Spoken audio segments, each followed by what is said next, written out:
રાજનીતિમાં આવું બધું ચાલતું હોય છે.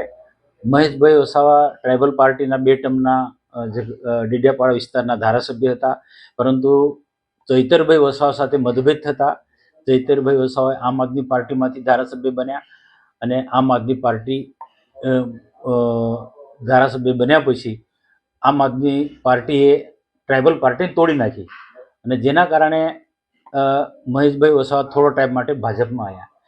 પણ કોઈકનો કોઈ કારણસર, એમાં કારણમાં મારે જવું નથી, કેટલીક શરતો હતી, કેટલાક કામો હતા, કોઈ પેન્ડિંગ કામો કે જે સમય માંગી લે તેવા કામો એમના ન થતા તેઓ ભારતીય જનતા પાર્ટી છોડી અને ફરી પાછા ટ્રાઇબલ પાર્ટી મજબૂત કરવાના પ્રયત્નો કર્યા. પરંતુ ટ્રાઇબલ પાર્ટી એક પ્રાદેશિક પાર્ટી હતી અને પ્રાદેશિક પાર્ટી છોડી અને તેઓ ગુજરાતની અંદર કોંગ્રેસમાં જોડાયા છે. હું રાજકીય રીતે ટીકા ટિપ્પણીમાં હું નથી જતો, પણ એટલું ચોક્કસ માનું કે તેઓ આમ આદમી પાર્ટીમાં નથી ગયા એ સારી વાત છે.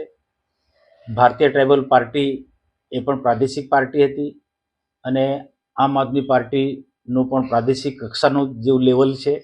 આજે નેશનલ લેવલની પાર્ટીમાં તેઓ ગયા છે, તો હું તો ઈચ્છું છું કે આવનારા દિવસોમાં એમનું ભવિષ્ય સારું કોંગ્રેસમાં ઉજ્જવળ બને અને પ્રજાના કામો કરે. ભલે ગમે તેમ હશે, પણ આમ આદમી પાર્ટી કરતાં કોંગ્રેસ એક નેશનલ લેવલની પાર્ટી છે અને આમ આદમી પાર્ટી ગુજરાતમાં પણ એક સીમિત છે. એટલે મોટા ક્ષેત્રની અંદર મહેશભાઈ ગયા છે, તો પણ આમાં ભારતીય જનતા પાર્ટીને કોઈ ફરક નથી પડવાનો. ભારતીય જનતા પાર્ટી ડેડિયાપાડામાં પણ મજબૂત જ છે, ભરૂચ જિલ્લામાં પણ ખૂબ મજબૂત જ છે. આ વખતે તો ભરૂચ જિલ્લામાંથી બધી સીટો 5 સીટો